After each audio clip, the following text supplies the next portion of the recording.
इस वक्त जितने चोर हैं वही शहंशाह बने हुए हैं। ऐसे ही ईमान के लुटेरे भी घूम रहे हैं, देखने में बड़े अच्छे, बड़े परहेजगार, लेकिन हकीकत में वो वैसे ही है जैसे चोरों की रखवाली हो। तो हमको आपको इस दौर में अपने ईमान को बचाना बहुत ज़रूरी है। बहुत घूम रहे हैं, देखने में बड़े अच्छे, लेकिन याद रखो जो चीज़ देखने में अच्छी है ज़रूरी नहीं कि वो अंदर से भी अच्छी हो। मेडिकल पे चले जाओ तो एक दवा का डिब्बा आपको मिलेगा बड़ा खूबसूरत, और उस पे नाम लिखा है हब्बुस सलातीन। हब के माने दाना, सलातीन माने बादशाह, यानी बादशाहों का दाना। अब नाम देखने के बाद, टाइटल देखने के बाद लगता है यार इसमें बहुत अच्छी चीज होगी जो बादशाह लोग खाते हैं। हब्बुस सलातीन, बादशाहों का दाना। और जब उसको खरीदोगे, खोलोगे, तो उसमें निकलेगा जमाल गोटा कि एक गोली खाए ले तो रात भर दस्त के ढेर लगाए दे, और सुबह होते होते अल्लाह जाने हो सकते है 1 2 3 4 हो जाए। तो बहुत सी चीजें हैं जो देखने में बड़ी अच्छी लगती हैं, लेकिन हकीकत में वो नुकसानदेह होती है।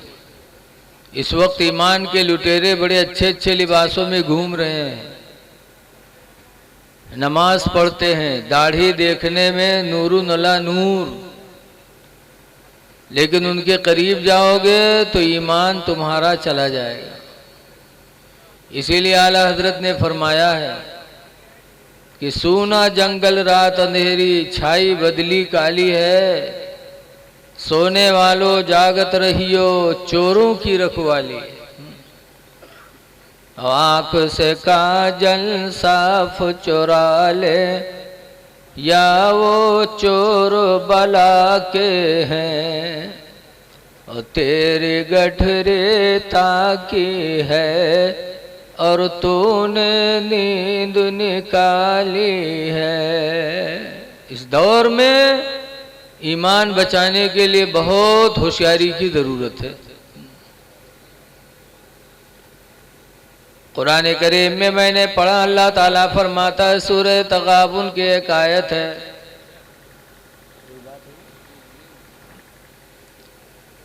अल्लाह फरमाता या अय्युहल्लज़ीना आमनू, ईमान वालो, इन्ना मिन अज़वाजिकुम,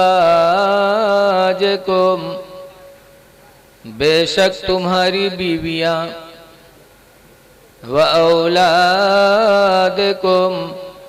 और तुम्हारे लड़के, ये क्या है? अल्लाह फरमाता है अदुव्वल लकुम, ये दोनों तुम्हारे दुश्मन हैं।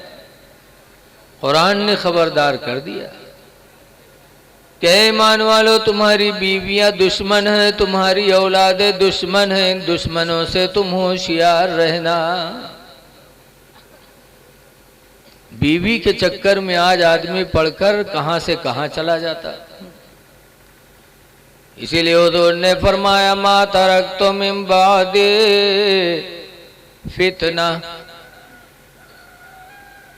मैंने अपने बाद कोई फितना नहीं छोड़ा, अदर्रु अलर रिजाली मिनन निसा, जो मर्दों पर ज्यादा तकलीफ देने वाला हो, मिनर निसा, औरतों की तरफ से। सबसे बड़ा फितना मेरे नबी ने फरमाया कि मेरे बाद औरतों का होगा। औरतों के फितने से जो बच गया वो कामयाब हो गया। सबसे बड़ा फितना औरतों का है।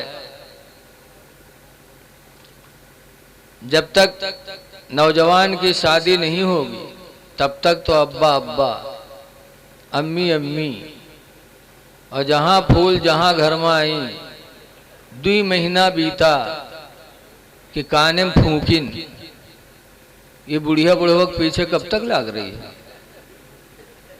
बस एक फूंक में इंसान माँ बाप को ठोकर मार देता। इनके फूंक में इतनी बड़ी ताकत हो। अब अल्लाह जाने मस्जिद मुहर्रम का है फूंक छोड़ावे जाता, जब सबसे तगड़ा फूंक तुम रहे है कि एक फूंक में औलाद को माँ बाप से दूर करा देती हो, भाई बहनों से दूर करा देती हो, तो तुम फूंक छोड़ाने क्यों जाती हो। ऐ लोगों, इन औरतों का फूंक कोई नया नहीं है। नबी करीम के ज़माने में भी औरतें अपने शौहरों के कान में फूंका करती थीं। नबी करीम सल्लल्लाहु अलैहि वसल्लम का ज़माना था, एक मुसलमान बारगाह नबी में हाजिर होकर कहते हैं, अल्लाह के रसूल, मेरी माँ का तो इंतकाल हो गया, घर में हम 3 आदमी हैं, मैं हूँ, मेरी बीवी है, मेरे अब्बा हैं, लेकिन मेरी बीवी और मेरे अब्बू में बनती नहीं है।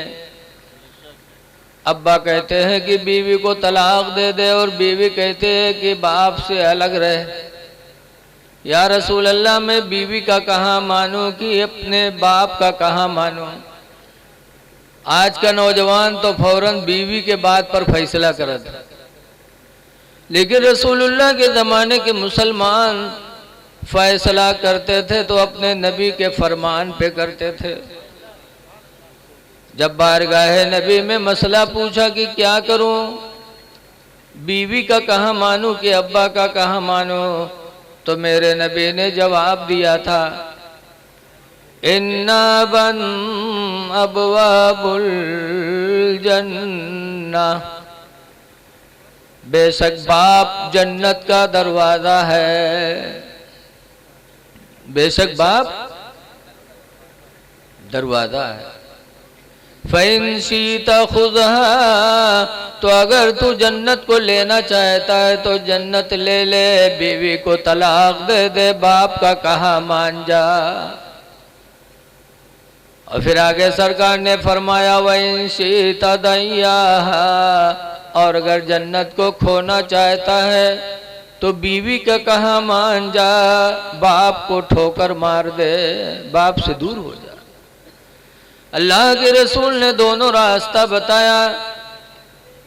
वो हम जैसे जाहिल नहीं थे, नबी के ज़माने के मुसलमान थे। जब सरकार का फरमान सुना तो घर गए और घर में जाते जाते अपनी बीवी को तलाक दे दिया। जब बीवी को तलाक दिया तो बीवी ने हाथ जोड़ा, कहे मेरे प्यारे शौहर, कौन सी गलती हो गई कि आज आते आते तुमने तलाक दे दिया। तो उस मुसलमान ने कहा था कि ऐ बीवी, तुझे छोड़ा हूं तो तेरे बदले में दूसरी बीवी पाऊंगा, लेकिन अगर बाप को छोड़ दूंगा तो कयामत तक बाप के बदले में दूसरा बाप नहीं पाऊंगा।